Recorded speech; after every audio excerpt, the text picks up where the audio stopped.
এই ভিডিওতে আপনাদের স্টেপ বাই স্টেপ দেখিয়ে দেব যে অন্নপূর্ণা যোজনা অথবা অন্নপূর্ণা ভান্ডারের ফর্ম আপনারা ঠিক কিভাবে ফিল আপ করবেন। ঠিক আছে, এই ফর্মটি না এবার যেরকম ভাবে বানানো হয়েছে, দেখুন এই টোটাল হচ্ছে প্রায় 6 পাতার ফর্ম। টোটাল 6 পাতা এপাশ ওপাশ মিলিয়ে এটা হবে হচ্ছে 12 পাতার ফর্ম। এবার যেরকম ভাবে ফর্মটি বানানো হয়েছে এতে মনে হচ্ছে না যে 30 লক্ষ নাম বাদ যাবে, এতে মনে হচ্ছে প্রায় 1 কোটি নাম বাদ চলে যাবে। কারণ এক্ষেত্রে যা যা তথ্য চাওয়া হয়েছে সমস্ত তথ্য যদি সবাই ঠিকঠাক ফিল আপ করে তাহলে 1 কোটির উপরে মহিলারা আর অন্নপূর্ণা ভান্ডারের টাকা পাচ্ছে না, সেটা কিন্তু একদম বলাই যায়। এবং সব থেকে বড় কথা হচ্ছে এটার মাধ্যমে যে শুধুমাত্র অন্নপূর্ণা যোজনা অথবা অন্নপূর্ণা ভান্ডারের তথ্য নেওয়া হচ্ছে তাই নয়, এখানে আমরা এরপরে আমি আপনাদের দেখিয়ে দেব যে এর মাধ্যমে যে কাজটি করা হচ্ছে না, যে আমরা আপনাদেরকে এর আগেও বলেছি যে রেশন কার্ডেরও এবার এরকম হবে। অর্থাৎ অনেকে রয়েছে যারা ফ্রিতে রেশন পাওয়ার যোগ্য নয় কিন্তু তারা ফ্রিতে রেশন পাচ্ছে। তো এই ফর্মটিকে এমনভাবে সাজানো হয়েছে যাতে এটার সাথে রেশন কার্ড লিঙ্ক করে রেশন কার্ডও বাদ দেওয়া যাবে। অর্থাৎ অযোগ্য ব্যক্তিদের রেশন কার্ডও এই ফর্ম ফিল আপ করলে বাদ চলে যাবে।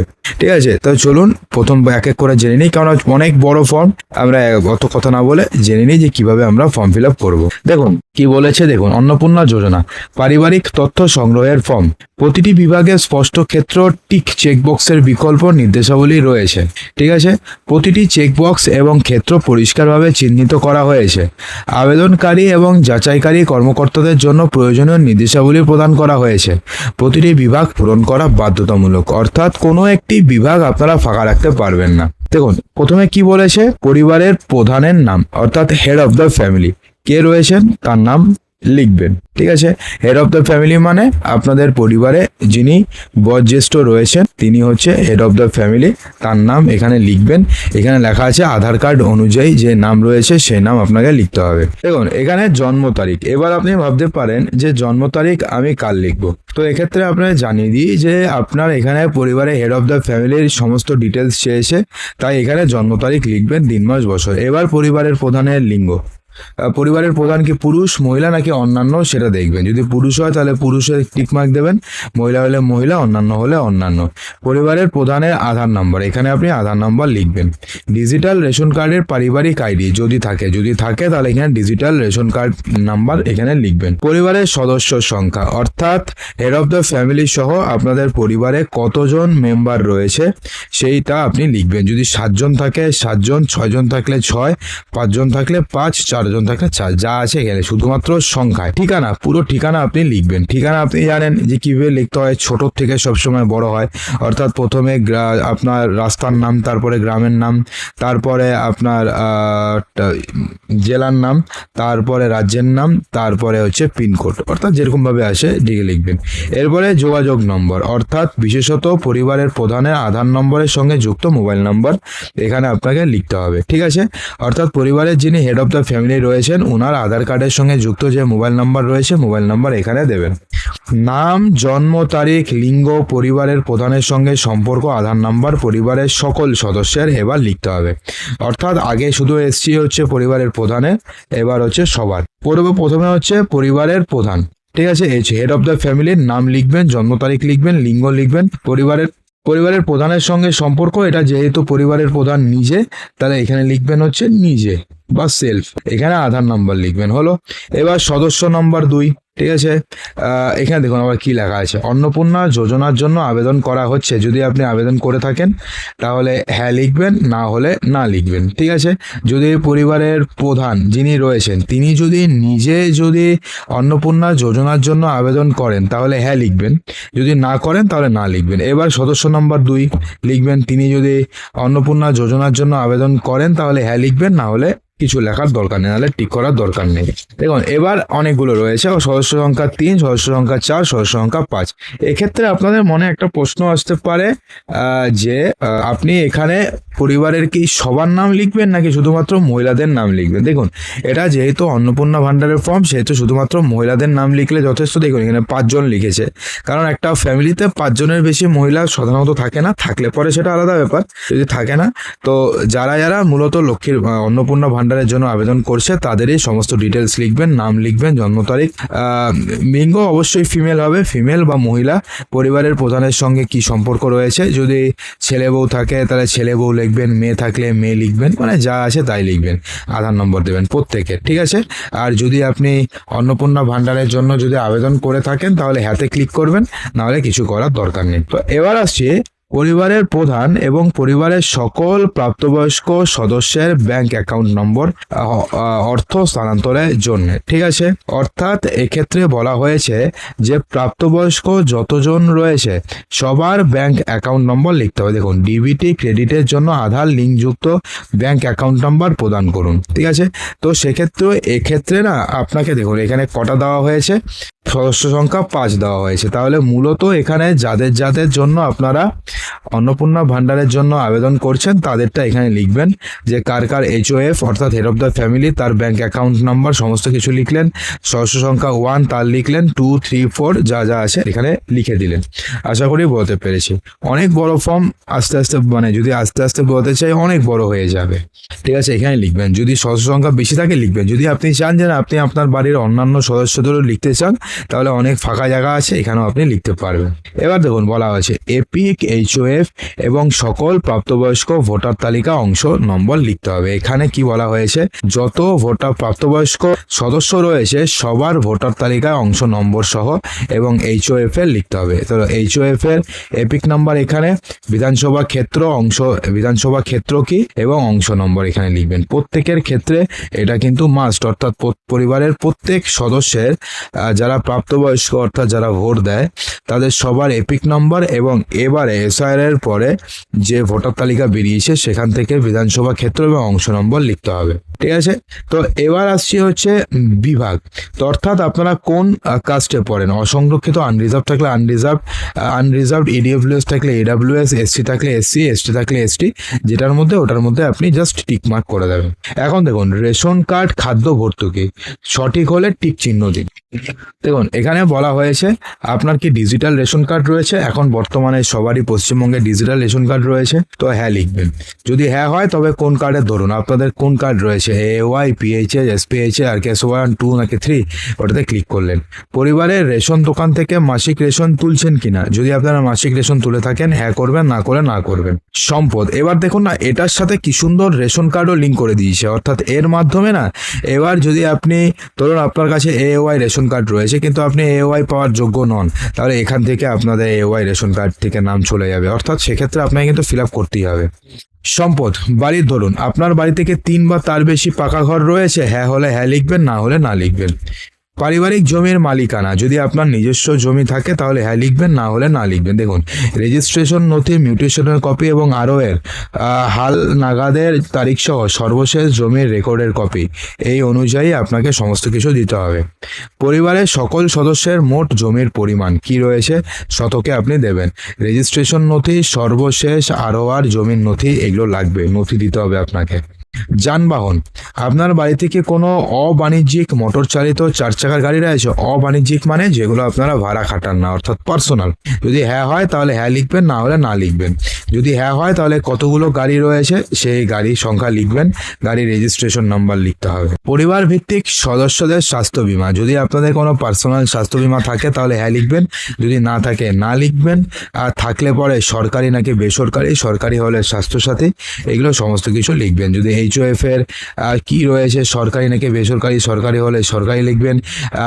সাম অ্যাসিওর, নর্মালি স্বাস্থ্যসাথীতে 5 লাখ টাকা সাম অ্যাসিওর থাকে তো 5 লাখ লিখবেন। সদস্য সংখ্যা 2 সরকারি লিখে সাম অ্যাসিওর 5 লাখ লিখবেন, অর্থাৎ এরকমভাবে লিখবেন। আর যদি আপনাদের বেসরকারি থাকে তাহলে বেসরকারিও লিখবেন, ঠিক আছে। হয়ে গেল 5 জন। আয় এবং পেশা, কোনো সদস্য কি আয়কর বা পেশাগত কর প্রদান করে, হ্যাঁ হলে হ্যাঁ লিখবেন, না হলে না লিখবেন। যদি RTI যদি ট্যাক্স প্রদান করে।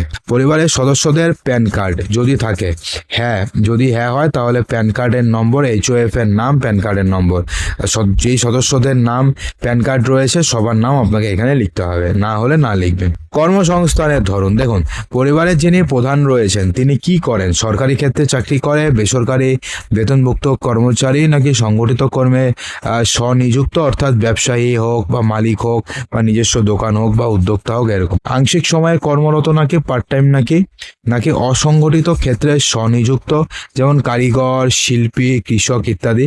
আর পরিযায়ী শ্রমিক হলে পরিযায়ী শ্রমিক, বেকার হলে বেকার, অন্যান্য হলে অন্যান্য। তো পরিবারের সদস্যের প্রধান সদস্যের মতন সদস্য 1, সদস্য 2 দেখুন সবচেয়ে উপযুক্ত ঘরে টিক দিন, যদি থাকে প্রয়োজনীয় নথি স্বঘোষণাপত্র জমা দিন। ঠিক আছে, এইভাবে পরিবারের প্রত্যেক সদস্যের কি করে সেই সমস্ত কিছু এখানে টিকমার্ক করতে হবে। এবার দেখুন এখানে বলা হয়েছে পরিবারের শিক্ষিত প্রাপ্তবয়স্ক সদস্যদের সংখ্যা এবং পরিবারের অশিক্ষিত প্রাপ্তবয়স্ক সদস্যদের সংখ্যা। পরিবারের সকল শিক্ষিত প্রাপ্তবয়স্ক সদস্যদের সর্বোচ্চ শিক্ষাগত যোগ্যতা প্রদান করুন। অর্থাৎ পরিবারের শিক্ষিত ব্যক্তি কতজন রয়েছে লিখলেন, ধরুন আপনার পরিবারে টোটাল 10 জন রয়েছে, ধরুন 4 জন শিক্ষিত, 6 জন অশিক্ষিত লিখলেন। পরিবারের প্রধান শিক্ষিত নাকি অশিক্ষিত টিকমার্ক দিতে হবে, সদস্য সংখ্যা 1 কি করতে হবে, এই সমস্ত কিছু দিতে হবে। এবং বলা হয়েছে দেখুন পরিবারের সকল যে প্রাপ্তবয়স্ক সদস্যদের সর্বোচ্চ শিক্ষাগত যোগ্যতার মার্কশিট প্রদান করতে হবে। বা দেখুন কি ফর্ম বানিয়েছে। পরিবারের সদস্য কি কোনো সংবিধান পদ বা মন্ত্রী, সাংসদ, পৌরস্থানীয় সংসদ মানে কোনো কি এরকম মানে এমএলএ, এমপি হয়েছে বা পঞ্চায়েত প্রধান হয়েছে, যদি হ্যাঁ হয়ে থাকে হ্যাঁ লিখবেন, না হলে না। এটা খুব একটা বেশিরভাগ নাই হবে, তাহলে নাই লিখবেন। যদি হ্যাঁ হয় তাহলে হ্যাঁ লিখবেন। কোনো সদস্য কি সরকারি পেনশনভোগী, হ্যাঁ হলে হ্যাঁ, না হলে না। যিনি সরকারি পেনশনভোগী তার সদস্য নম্বর লিখতে হবে, অর্থাৎ কত নম্বর সদস্য, 1 নাকি 2 নাকি 3 লিখবেন। কোনো সদস্য কি জিএসটি মানে প্রদান করেন, যদি হ্যাঁ হয় হ্যাঁ, না হলে না। পরিবারের মোট বার্ষিক আয়, এখানে না বলেছে পরিবারের মোট বার্ষিক আয়, পরিবারের অর্থাৎ একটা পরিবার বলতে কি বোঝাচ্ছে, যেই সংখ্যাগুলো আপনি এখানে দিচ্ছেন, অর্থাৎ হেড অফ দ্য ফ্যামিলি, সদস্য 1, সদস্য 2, সদস্য 3, সদস্য 4 বলে মোট বার্ষিক আয় কত এখানে আপনাকে অঙ্কে লিখতে হবে পরিবারের মধ্যে। ঠিক আছে, সিএ আবেদনের বর্তমান, যদি অন্যান্য পরিচয়, সিএ আবেদনের বর্তমান অবস্থা যদি থাকে, যদি আপনি সিএ এর জন্য যদি আবেদন করে থাকেন, যদি আপনার নাম বাদ চলে যায় ভোটার এসআইআর এর পরে, তাহলে এখানে আপনি প্রযোজ্য নয়। যদি না হয় তাহলে প্রযোজ্য নয় লিখবেন, আর যদি হ্যাঁ হয় তাহলে আবেদন করা হয়েছে, হ্যাঁ হয় তাহলে আবেদন নাম্বার। ঠিক আছে, তাহলে এরকমভাবে যদি আপনারা সিএ এর জন্য আবেদন করে থাকেন তাহলে এখানে প্রযোজ্য আবেদন করা হলে পরে তাহলে আবেদন নাম্বার দিতে হবে। আর যদি সিএ সার্টিফিকেট ইস্যু হয়ে যায় তাহলে হ্যাঁ হলে সার্টিফিকেট নম্বর লিখতে হবে।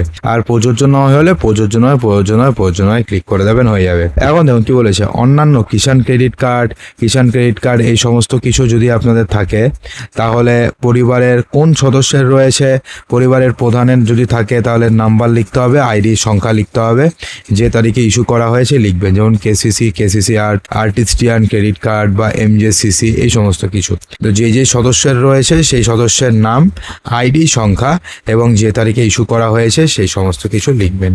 হলো। যদি এসআইআর 2026-এর নাম বাদ পড়ে থাকে তবে মামলাটি ট্রাইব্যুনালে বিচারাধীন কিনা, যদি এগুলো প্রযোজ্য থাকে তাহলে আপনাকে হ্যাঁ লিখতে হবে, মামলার বিবরণ দিতে হবে।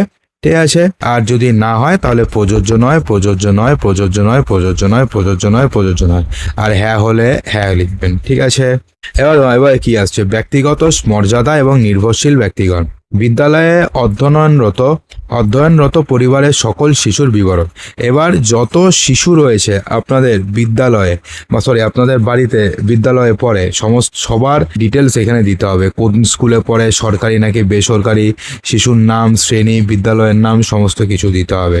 মানে জাস্ট দেখুন এটা লক্ষ্মীর মানে অন্নপূর্ণা ভান্ডারের ফর্ম ফিল আপ করেছে নাকি আমরা জনসংখ্যার ফর্ম, বোঝা যাচ্ছে না, অর্থাৎ জনগণনার ফর্ম। দেখুন সদস্য সংখ্যা 2, শিশু সদস্য সংখ্যা 3, শিশু সংখ্যা 4, যা আছে সমস্ত কিছু এখানে আপনাকে ফিল আপ করতে হবে। ঠিক আছে, আশা করি এগুলোকে আপনাদের আলাদা করে বোঝানোর দরকার নেই, আপনারা বুঝতে পারছেন। যদি এরপরে প্রশ্ন থাকে কমেন্ট বক্সে জানাবেন, ভিডিও করে দেবো। প্রচুর বড় ভিডিও হচ্ছে, শেষই করা যাচ্ছে না। শিশুদের টিকাকরণের বর্তমান অবস্থা। শিশু সদস্য সংখ্যা 1, অর্থাৎ এই যে প্রথম যে শিশুর নাম লিখেছেন, যদি টিকাকরণ হয়ে থাকে তাহলে হ্যাঁ টিকাকরণ শুরু হয়েছে, সম্পূর্ণ হয়েছে, আর যদি না থাকে তাহলে টিকাকরণ হয়নি। শিশু সদস্য সংখ্যা 2, 3, 4 এরকম ভাবে রয়েছে। এবার বলেছে আপনি কি কোনো সরকারি প্রকল্পের সুবিধার মাধ্যমে পেয়েছেন। এখানে সরকারি প্রকল্পের সুবিধা দেখুন এখানে কি, এখানে না যদি আপনি গ্যাসের ভর্তুকি পেয়ে থাকেন ডিবিটির মাধ্যমে তাহলে সেটাও কিন্তু একটা সরকারি প্রকল্পের সুবিধা। ঠিক আছে, এখন লক্ষ্মীর ভান্ডার কি আদৌ ডিবিটির মাধ্যমে এসছে, এটা কিন্তু একটা বড় প্রশ্ন। কিন্তু আপনাদের জানিয়ে দিই যে অনেকে রয়েছে যাদের লক্ষ্মীর ভান্ডার যে অ্যাকাউন্টে এসছে সেই অ্যাকাউন্টের সাথে ডিবিটি লিংক নেই, সে কারণে লক্ষ্মীর ভান্ডার যে যেটা রয়েছে সেটা ডিবিটির সাথে লিঙ্ক নেই। তো আপনি এখানে লক্ষ্মীর ভাণ্ডার লিখতেও পারেন, লক্ষ্মীর ভাণ্ডার নাও লিখতে পারেন, কিন্তু আপনাদের যে গ্যাসের ভর্তুকিটি এসছে সেটা ডিবিটির মাধ্যমে এসছে। আপনাদের মানে যে কিষাণ মানে প্রধানমন্ত্রী যে ফসল বীমা যোজনার টাকা দেওয়া হয় সেটা, বা প্রধানমন্ত্রী যে কৃষক বন্ধুর যে টাকা দেওয়া হয় সেটাও কিন্তু ডিবিটির মাধ্যমেই আসে। তো যদি এগুলো পেয়ে থাকেন তাহলে লিখবেন, এবং গ্যাসের ভর্তুকিটাও ডিবিটির মাধ্যমে আসে, এই সমস্ত কিছু লিখবেন। অর্থাৎ কি কি পেয়েছেন আপনি সে সমস্ত কিছু লিখবেন। যদি হ্যাঁ হয় তবে প্রকল্পের নাম আপনাকে উল্লেখ করতে হবে, কোন কোন প্রকল্প আপনি পেয়েছেন, যদি পরিবারের কোন সদস্য পেয়েছেন, সদস্য সংখ্যা 2 নাকি 3, সমস্ত কিছু আপনাকে এখানে উল্লেখ করতে হবে। ঠিক আছে, এবার দেখুন কি বলেছে হলো। এবার বলেছে দেখুন, ঘোষণা পত্র।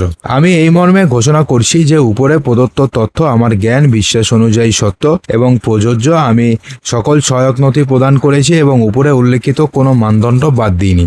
আমি অবগত যে আমার প্রদত্ত কোনো তথ্য মিথ্যা প্রমাণিত হলে আমার সামাজিক সুরক্ষা সংক্রান্ত সুবিধাসমূহ বন্ধ হয়ে যাবে। এবার এখানে সম্মততে ক্লিক করবেন, এখানে আপনার সই করে দেবেন। হলো, এখানে সই করে দেবেন। এবং এই যে পার্টটুকুন রয়েছে এটা শুধুমাত্র সরকারি ব্যবহারের জন্য। ঠিক আছে, এখানে আপনার কিছু করবেন না। অন্নপূর্ণা যোজনার পারিবারিক স্তরের তথ্য সংগ্রহ ফর্ম অনুসন্ধান প্রতিবেদন। আমি আপনার নাম, পুত্র বা কন্যা এত, গ্রাম শহর এত, পঞ্চায়েত এত, পৌরসভা এত দ্বারা দাখিলকৃত আবেদনপত্রটি যাচাই করছি। এটা কি লিখবে? এটা হচ্ছে সরকারি যারা কর্মচারী রয়েছেন যারা এই ফর্মটি নেবে তারা এখানে সমস্ত কিছু লিখে এখানে তারিখ স্বাক্ষর টাক্ষর দিয়ে এটাকে ফিল আপ মানে জমা নেবে। তো বন্ধুরা, এরপরে যদি আপনাদের মনে কোনো প্রশ্ন থেকে থাকে অবশ্যই কমেন্ট বক্সে জানাবেন, আমরা আপনাদের প্রশ্নের উত্তর দেওয়ার চেষ্টা করব। অসংখ্য ধন্যবাদ ভিডিওটি সম্পূর্ণ দেখার জন্য।